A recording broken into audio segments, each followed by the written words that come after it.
إن الحمد لله نحمده ونستعينه ونستغفره ونؤمن به ونتوكل عليه ونعوذ بالله من شرور أنفسنا ومن سيئات أعمالنا من يهده الله فلا مضل له ومن يضلله فلا هادي له وأشهد أن لا إله إلا الله وحده لا شريك له وأشهد أن محمدا عبده ورسوله الذي أرسله بالحق بشيرا ونذيرا وداعيا إلى الله بإذنه وسراجا منيرا أما بعد فأعوذ بالله من الشيطان الرجيم الله ولي الذين آمنوا يخرجهم من الظلمات إلى النور وقال النبي الأمين صلى الله عليه وسلم ومن دعا إلى ضلالة كان عليه من الإثم مثل آثام من تبعه لا ينقص ذلك من آثامهم شيئا أو كما قال عليه الصلاة والسلام الحمد لله প্রশংসা আল্লাহ সুবহানাহু ওয়া তাআলার জন্য, যিনি আমাদেরকে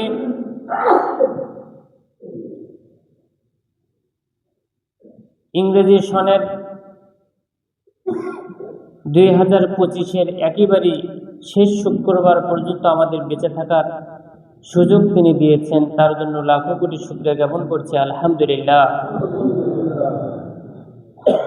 দরুদ ও সালাম বর্ষিত হোক নবী মুহাম্মদ সাল্লাল্লাহু আলাইহি ওয়াসাল্লামের প্রতি। আল্লাহুম্মা সাল্লি আলাইহি আল্লাহুম্মা বারিক আলাইহি।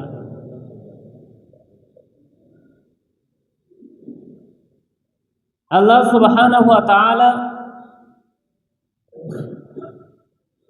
আমাদেরকে দুনিয়াতে পাঠিয়েছেন, দুনিয়াতে নিয়ে এসেছেন যেই সময় আমরা কোনো কিছুই জানতাম না। আল্লাহ তাআলা বলছেন, আল্লাহুল্লাযী আখরাজাকুম মিন বুতুনি উম্মাহাতিকুম লা তা'লামুনা শাইআ। আল্লাহ তোমাদেরকে তোমাদের মায়েদের পেট থেকে বের করেছেন যখন তোমরা কোনো কিছুই জানতে না।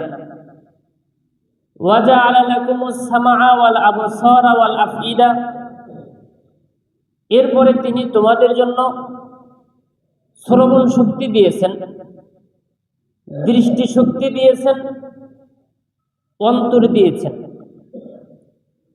লাআল্লাকুম তাশকুরুন, যাতে করে তোমরা শুকরিয়া আদায় করতে পারো। দুনিয়াতে আল্লাহ তাআলা আমাদেরকে মূর্খ করে নিয়ে এসেছেন। এই ক্ষেত্রে অনেকেই আকীদাগত একটা বিষয়, অনেকেই বলে থাকেন মায়ের পেট থেকে কেউ বলে 18 পারা হিফজ করে বাহির হয়েছে অমুক, কেউ বলতেছে মায়ের পেট থেকে 30 পারা কোরআনের হাফেজ হয়ে বের হয়েছে। একেবারেই ভ্রান্ত, আল্লাহ তাআলার কথার সাথে সাংঘর্ষিক। আল্লাহ তাআলা নিজে যেখানে বলছেন সূরা নাহলে, যখন তোমরা তোমাদের মায়ের পেট থেকে বের হও তখন তোমরা কিছুই জানো না। এখন কথা হচ্ছে, যদি যদি কোনো মানুষ যদি দুনিয়াতে আসার পর আপনি যেই প্রশ্নই করতেছেন সেই প্রশ্নেরই উত্তর দিচ্ছে। এমন অলৌকিক ঘটনা যদি ঘটেই থাকে, তারপরেও আপনি বিশ্বাস করতে হবে এই অলৌকিক ক্ষমতা আল্লাহ তাআলা তাকে দুনিয়াতেই দান করেছেন, মায়ের পেট থেকে নয়। 30 পারা কোরআনের হাফেজ, এই কথা বলতে পারবেন না যে মায়ের পেট থেকে নিয়ে আসছে। জি না, দুনিয়াতে আসার পরেই আল্লাহ তাআলা তাকে এই অলৌকিক ক্ষমতা দান করেছে। কারণ মায়ের পেট থেকে যে বের হবে মূর্খ হয়ে, এটা তো আল্লাহর কথা, মানুষের কথা না।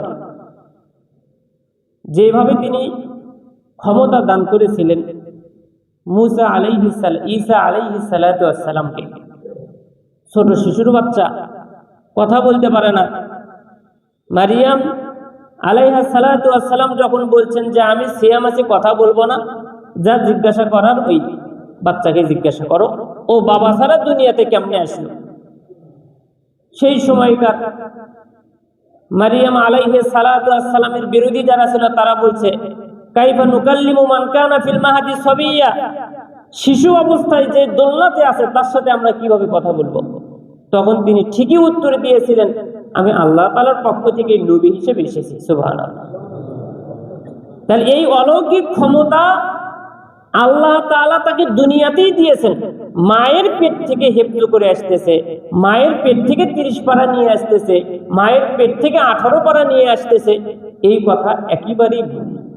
কেন ভুল? আল্লাহ তাআলা নিজে বলছেন আল্লাহু আখরাজাকুম মিন বুতুনি উম্মাহাতিকুম, তোমাদের মায়ের পেট থেকে যখন তোমাদেরকে বের করেন তিনি, লা তা'লামুনা শাইয়্যা, কিছুই জানো না।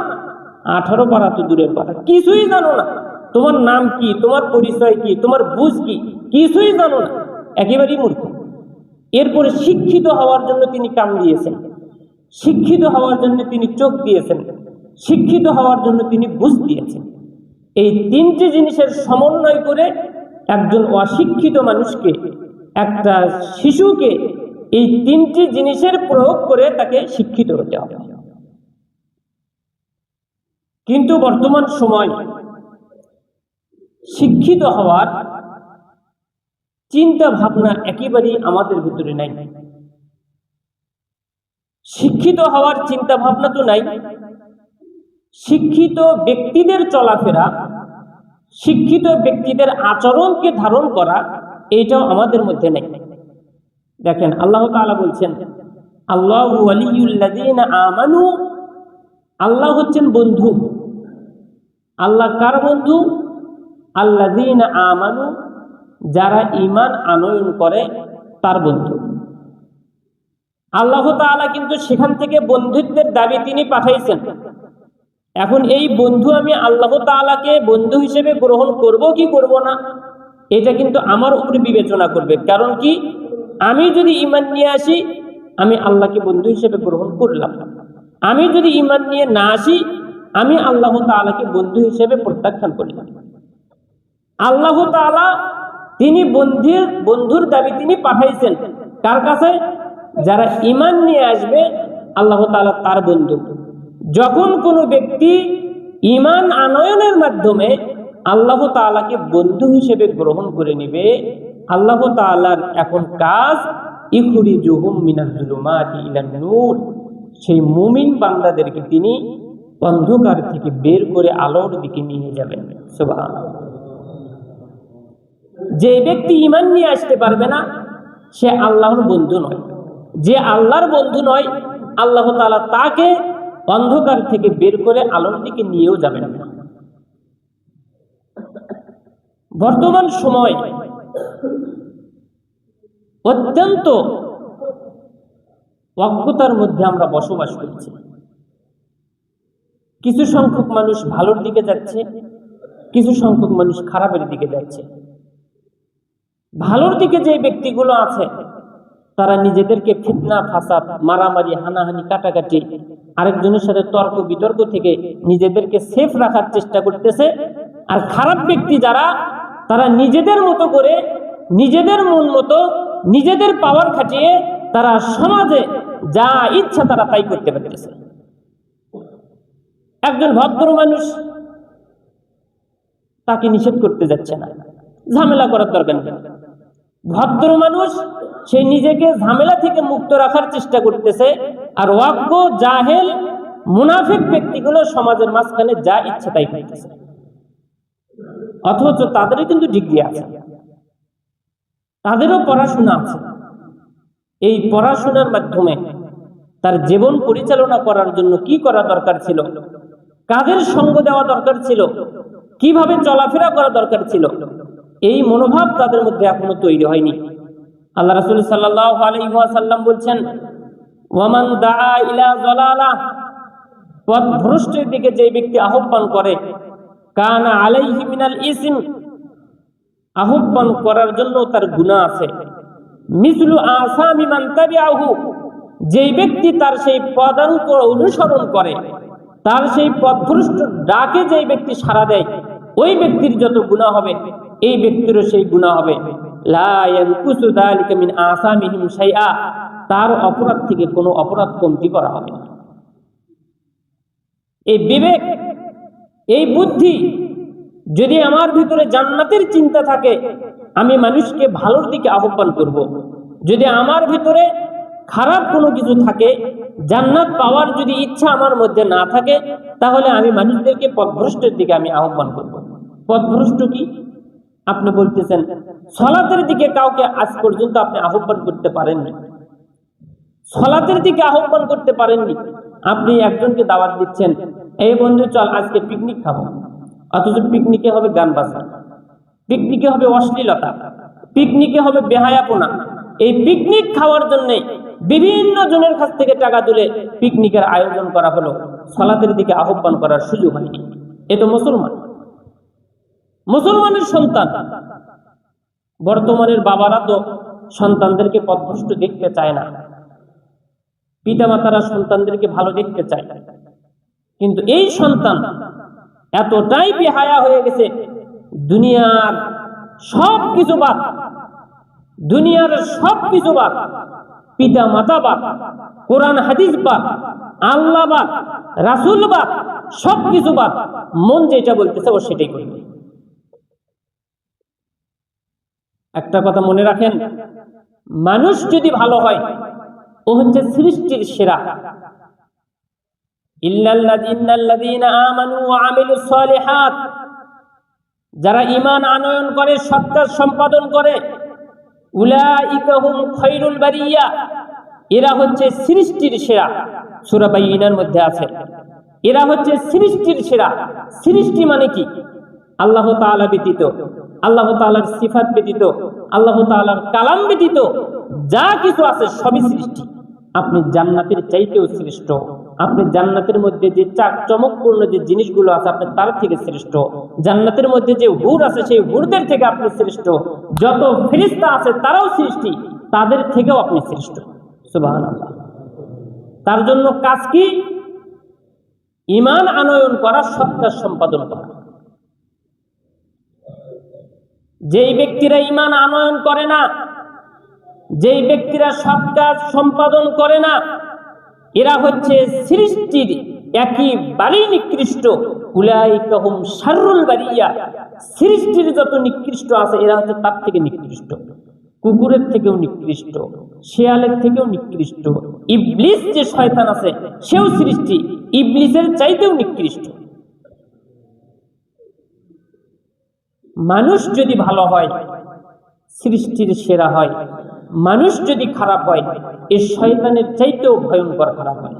বলবেন শয়তানের চাইতেও খারাপ কেন? শয়তান শুধু কুমন্ত্রণা দেয়। মানুষ যদি খারাপ হয় এ জোর করে, আল্লাহ শয়তানকে যে পাওয়ার দেয়নি, আল্লাহ শয়তানকে হাত দিয়ে কাজ করার কোনো অনুমতি দেয়নি, কিন্তু মানুষ যদি খারাপ হয় এ হাত দিয়ে মানুষকে অন্যায়ের দিকে নিয়ে যায়। মানুষের মেন্টালিটি এখন সেইভাবে তৈরি হয়ে গেছে। আমি কথা বলছি, যে ব্যক্তি অন্যায় করে সেই ব্যক্তির লাঞ্ছনা হওয়া দরকার, সেই ব্যক্তির অনুশোচনা হওয়া দরকার, নিজের কাছে আত্মসমর্পণ করে অনুতপ্ত হওয়া দরকার। এই মেন্টালিটি এখন নাই।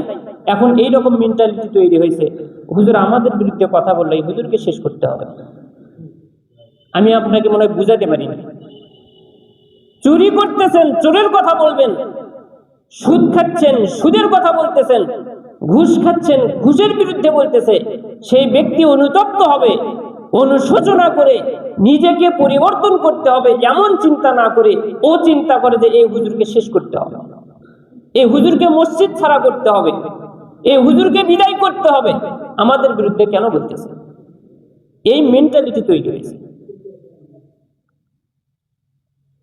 আবু হুরায়রা রাদিয়াল্লাহু তাআলা আনহু বলছেন, রাসূলুল্লাহ সাল্লাল্লাহু আলাইহি ওয়াসাল্লাম বলেন, ওয়াল্লাহি লা ইউমিন, ওয়াল্লাহি লা ইউমিন, ওয়াল্লাহি লা ইউমিন, শপথ আল্লাহর, সেই ব্যক্তি ঈমানদার হতে পারবে না।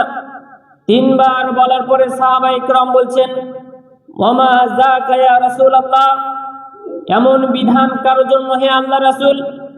ক্বালা রাসূলুল্লাহ সাল্লাল্লাহু আলাইহি ওয়াসাল্লাম, জারুন, সেই প্রতিবেশীর জন্য এই বিধান, লা ইউমিনু জারহু বাওয়াইকাহু, যেই প্রতিবেশীর হাত থেকে অপর প্রতিবেশী নিরাপদ থাকে না, যেই প্রতিবেশী তার অপর প্রতিবেশীর সাথে বাওয়াইক করে। সাহাবায়ে কিরাম বলছেন, ইয়া রাসূলুল্লাহ, হে আল্লাহর রাসূল, ওমা বাওয়াইকুহু, আপনি যে বাওয়াইক শব্দ বললেন, এই বাওয়াইক মানে কি? তখন রাসূল সাল্লাল্লাহু আলাইহি ওয়াসাল্লাম বলছেন, শাররুহু, তার অনিষ্ট থেকে, তার প্রতিবেশীর অনিষ্ট থেকে আরেক প্রতিবেশী নিরাপদ থাকে না, এক প্রতিবেশীর অত্যাচার থেকে আরেক প্রতিবেশী বাঁচতে পারে না, এক প্রতিবেশীর জুলুম থেকে আরেক প্রতিবেশী নিরাপদ থাকতে পারে না। এই ব্যক্তি মুমিন হতে পারে না, এই ব্যক্তি মুমিন হতে পারে না, এই ব্যক্তি মুমিন হতে পারে না। সম্মানিত মুসলিম দিনী ভাই, আল্লাহ সুবহানাহু ওয়া তাআলা বলছেন, ইন্নাল্লাযীনা ইউহিব্বুনা আন তাশিআল ফাহিশা, নিশ্চয় যারা ভালোবাসে অশ্লীলতা ছড়িয়ে পড়ুক, বেহায়াপনা ছড়িয়ে পড়ুক, ফিল্লাযীনা আমানু, ঈমানদার সমাজের মধ্যে, মুসলমান সমাজের মধ্যে, মুমিন ব্যক্তিদের মাঝখানে ফাহিশা জিনিস ছড়িয়ে পড়ুক, এইটাকে যারা ভালোবাসে, যারা ছড়িয়ে দিতে চায়, লাহুম আযাবুন আলীম, তাদের জন্য কঠিন যন্ত্রণাদায়ক শাস্তি আছে, ফিদ দুনিয়া, দুনিয়াতেও, ওয়াল আখিরা, আখিরাতেও। আল্লাহু ইয়ালামু আনতুম লা তা'লামুন, এই ব্যাপারে কতটা তীব্র যন্ত্রণাদায়ক কঠিন শাস্তি হবে, এই ব্যাপারে তোমরা জানো না, আল্লাহ তিনি খুব ভালোভাবেই জানেন। দুনিয়াতে গান বাজনা করে, মজা মস্তি করে কানকে মজা দেওয়া যায়, অন্তরের খোরাক হিসেবে কিছুক্ষণের জন্য নেওয়া যায়। আল্লাহ সুবহানাহু ওয়া তাআলা বলছেন, দুনিয়া এবং আখিরাতে তাদের শাস্তি কত ভয়ঙ্কর হবে, এইটা তোমরা জানো না, আল্লাহ জানেন। আব্দুল্লাহ ইবনে মাসউদ রাদিয়াল্লাহু তাআলা আনহু বলছেন, রাসূলুল্লাহ সাল্লাল্লাহু আলাইহি ওয়াসাল্লাম বলেন, আহাওয়ানু আহলিন নার আযাবান আবু তালেব, জাহান্নামের একেবারে হালকা আযাব হবে আবু তালেবের, জাহান্নামের একেবারে হালকা আযাব হবে আবু তালেবের। আযাবটা কেমন? ওয়া হুয়া মুনতাইলুন বিনা আলাইনি মিন নার, জাহান্নামের দুইটা পরিধান করবে জুতা, জাহান্নামের দুইটা জুতা পরিধান করবে, ইউগুলা মিনহুমা দিমাগুহু, যেই দুইটা জুতা পরিধান করার কারণে তার মাথার মগজ টকবক টকবক করে ফুটতে থাকবে। জাহান্নামের একেবারে হালকা আযাব। আবু তালেব তিনি মুসলমান নন, শেষ পর্যন্ত তিনি কালিমা পড়তে পারেননি, তিনি একজন অমুসলিম, কিন্তু তার ব্যাপারে স্পেশাল হাদিস বর্ণনা হচ্ছে, জাহান্নামের একেবারে সর্বনিম্ন আযাব হবে আবু তালেবের। এটা তো একজন মুসলমানের হওয়ার কথা ছিল, জাহান্নামের একেবারে হালকা আযাব হবে, এটা তো একজন মুসলমানের হওয়ার কথা ছিল, কিন্তু এইটা হবে একজন অমুসলিমের। কারণটা কি? অথচ মুসলমান হওয়ার পর রাসূল সাল্লাল্লাহু আলাইহি ওয়াসাল্লাম যখন স্বপ্নে মেরাজে গেলেন, যখন দুইজন ফেরেশতা তাকে মেরাজে নিয়ে গেলেন, ঘুরতে নিয়ে গেলেন, সেই দিন গিয়ে তিনি দেখছেন মুসলমান কথা বলছে, আমল করেনি, চতুর্দিকে তাকে ঘুরানো হচ্ছে, নারী বুড়ি টেনে বের করা হচ্ছে। এমন মুসলমান জিনা ব্যভিচার করেছে, তার মাথায় পাথর মারা হচ্ছে, পাথর ছিটকে চলে যাচ্ছে, পাথর নিয়ে আসতে আসতে আবার মাথা ভালো হয়ে যাচ্ছে, আবারও পাথর মারা হচ্ছে। এগুলো জুতা পরিধান করে দেওয়ার থেকে অত্যন্ত ভয়ঙ্কর শাস্তি। মুসলমানের যদি এত ভয়ঙ্কর শাস্তি হয়, যেই ব্যক্তি অমুসলিম তার আযাব একেবারেই হালকা আযাব কেন হবে? ভালো করে বোঝার চেষ্টা করবেন। আবু তালেবের জিন্দেগি যদি খোঁজা যায়, নবী মুহাম্মদ সাল্লাল্লাহু আলাইহি ওয়াসাল্লামের জীবনী যদি দেখা যায়, সেই ছোট্টবেলা থেকে আবু তালেব যতদিন বেঁচে ছিল ততদিন পর্যন্ত আবু তালেব ইসলাম ধর্ম গ্রহণ না করলেও মুহাম্মদ সাল্লাল্লাহু আলাইহি ওয়াসাল্লামের ইসলাম পালনের জন্য তিনি সর্বাত্মক চেষ্টা করেছেন। আমি যেটা বোঝানোর চেষ্টা করছি, একজন অমুসলিম ইসলামকে সাহায্য করার কারণে তার আযাব হবে অত্যন্ত হালকা। অনুরূপভাবে মুসলমান সার্টিফিকেট নেওয়ার পরেও সমাজের মধ্যে যারা ইসলামকে প্রচার না করে বেহায়াপনা যারা প্রচার করবে, সমাজের মধ্যে শান্তি প্রতিষ্ঠা না করে বিশৃঙ্খলা যারা প্রচার করবে, সমাজের মধ্যে যারা অশান্তি তৈরি করবে, লম্পট চরিত্রহীন কাজ যারা তৈরি করবে, তারা মুসলমান হলে কি হবে? তাদের আযাব আবু তালেবের চাইতে অত্যন্ত ভয়ঙ্কর আযাব হবে। ইসলামকে যারা সাহায্য করে তাদের আযাব হবে হালকা। ইসলামের মধ্যে থেকেও যারা ইসলামের বিরুদ্ধাচরণ করবে তাদের আযাব হবে কঠিন। এটাই হচ্ছে নিয়ম। আল্লাহ সুবহানাহু ওয়া তাআলা তিনি মুমিনদের বৈশিষ্ট্যের কথা বলতে গিয়ে সূরা ফুরকানের ৭২ নম্বর আয়াতে বলছেন, আল্লাহ তাআলা বলছেন, ওয়াল্লাযীনা লা ইয়াশহাদুনা আয-যুর, যারা আল্লাহর বান্দা, রহমতের বান্দা যারা, তারা কখনো মিথ্যা সাক্ষ্য দেবে না। ওয়া ইযা মাররু বিল-লাগবি, অশ্লীল কোন কাজের পাশ দিয়ে যখন অতিক্রম করবে, মাররু কিরামা, তারা সম্মানের সাথে সেইখান থেকে তারা অতিক্রম করবে।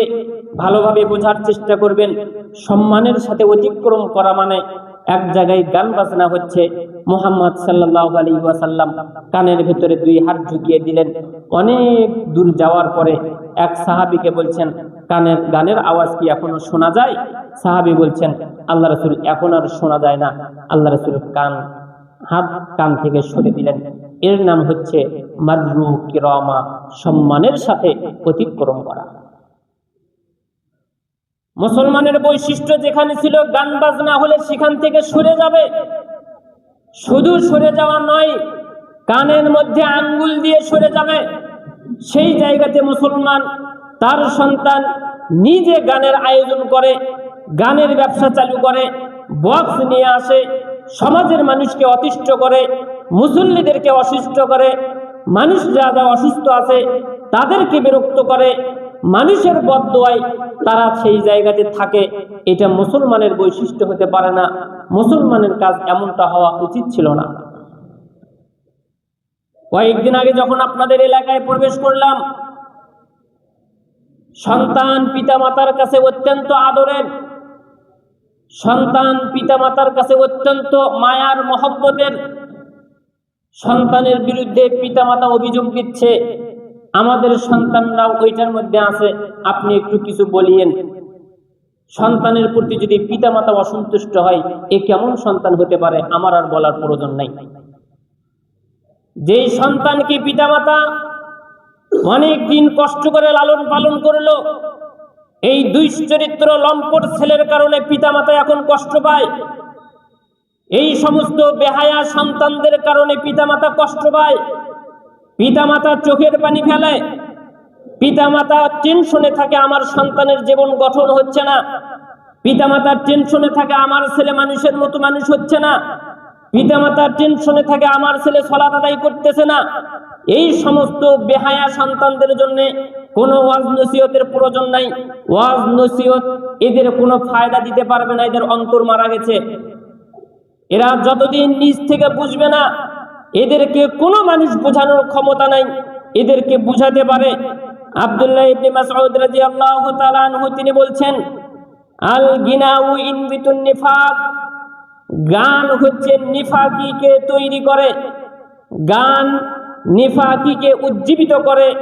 ফিল কলবি, অন্তরের মধ্যে, কামা ইনবিতুল মাউল বাকলা, তরি তরকারিকে যেমন পানি জীবিত করে, পানির মাধ্যমে যেমন তরি তরকারি তৈরি হয়, গানের মাধ্যমে মুমিনের অন্তরে, গানের মাধ্যমে মানুষের অন্তরে তেমন নিফাকির সৃষ্টি হয়। এ তো মুনাফিক হয়ে গেছে। এ তো 5 ওয়াক্ত সালাত আদায় করে না। যে 5 ওয়াক্ত সালাত আদায় করে সে কখনো মানুষকে বিরক্ত করতে পারে না। যে 5 ওয়াক্ত সালাত আদায় করে এ কখনো মানুষের বিরক্তির কারণ হতে পারে না। যে 5 ওয়াক্ত সালাত আদায় করে সে কখনো বাবা মার কাছে খারাপ সন্তান হতে পারে না। সম্মানিত মুসলিম দিনী ভাই, আমি জোরভাবে আপনাদের কাছে একটা আহ্বান করছি। রাসূলুল্লাহ সাল্লাল্লাহু আলাইহি ওয়াসাল্লাম প্রত্যেকটার একটা বিধান আছে। রাসূলুল্লাহ সাল্লাল্লাহু আলাইহি ওয়াসাল্লাম বলেন, তোমরা চুরি করো না। এরপরেও রাসূলের এই কথাকে যারা মান্য না করে চুরি করে, তাদের জন্য বিধান আল্লাহ তাআলা দিলেন, ওয়াস-সারিকু ওয়াস-সারিকাতু ফাকতাউ আইদিয়াহুমা, যারা চুরি করে, চোর এবং চুন্নি, তাদের তোমরা হাত কেটে দাও। আল্লাহ রাসূল সাল্লাল্লাহু আলাইহি ওয়াসাল্লাম বলছেন, তোমরা জিনা করো না। যদি কোনো ব্যক্তি জিনা করে, ব্যভিচারী যদি অবিবাহিত হয়, তাহলে তাকে চাবুক মেরে গ্রাম ছাড়া করে দেওয়ার কথা। যদি বিবাহিত হয় তাহলে তাকে রজম করে হত্যা করে দেওয়া। প্রত্যেকটা কাজের আগে এক একটা করে উপদেশ রাসূলুল্লাহ সাল্লাল্লাহু আলাইহি ওয়াসাল্লামের ছিল। আমাদের মনে হয় গান বাজনা নিয়ে আমাদের এলাকায় অনেক সতর্ক করা হয়েছে। আমাদের আর সতর্কর প্রয়োজন নাই। আমরা এখন থেকে অঙ্গীকারবদ্ধ হব, যারা নিজেদের স্বাধীন মতো গান বাজনা করতেছে এদের নামটা টুকে রাখবেন ইনশাআল্লাহ। এদের পেছনে আমরা যারা ভালো মানুষ আছি তা আমরা তাদের জানাজার সালাত আদায় করব না। ভালো মানুষ আমরা কারা কারা আছে একটু হাত তোলেন তো দেখি। ভালো মানুষ এবং ওয়াদা ওয়াদা ওয়াদা, ভালো মানুষ আমরা, ভালো মানুষ বলেন ইনশাআল্লাহ। আল্লাহ যদি আমাদেরকে তৌফিক দান করেন, যারা গান বাজনা থেকে শুরু করে বিভিন্ন রকমের বেহায়াপনা আমাদের সমাজের ভিতরে করে, আমি সজ্ঞানে বলতেছি তার পেছনে আমরা জানাজার সালাত আদায় করব না, করব না, করব না। এই ওয়াদা যদি ঠিক না থাকে, কিয়ামতের দিনে আমি আপনাদেরকে পাকড়াও করব। যারা ভালো মানুষ নয়, যারা আমাদেরকে শান্তিতে থাকতে দেয় না, আমাদের মতামতের যার কাছে কোনো মূল্য নাই, আমাদের আলোচনার মূল্য যার কাছে নাই, বোঝাই যাচ্ছে আমাদের সালাতের তার দরকারও নেই। যদি আমাদের জানাজার সালাতের মূল্য তার কাছে থাকতো, আমাদেরকে অতিষ্ঠ করতো না। আমি কি বাংলা কথা আপনাদেরকে বুঝাতে পারছি? আল্লাহ তাআলা আমাদেরকে এই সমাজের মধ্যে অশ্লীলতা, বেহায়াপনা ছড়ানো থেকে বিরত রাখুন। আল্লাহুম্মা আমিন। আল্লাহ, তোমার বান্দা যারা আছে, আল্লাহ আমাদেরই সন্তান, আমরা তাদের প্রতি কঠোর হতে চাই না। আল্লাহ তারাও আমাদের সালাত আদায় করার সুযোগ দান করুক, তাদেরও আমরা সালাত আদায় করি। আল্লাহ আমরা এমনটাই চাই।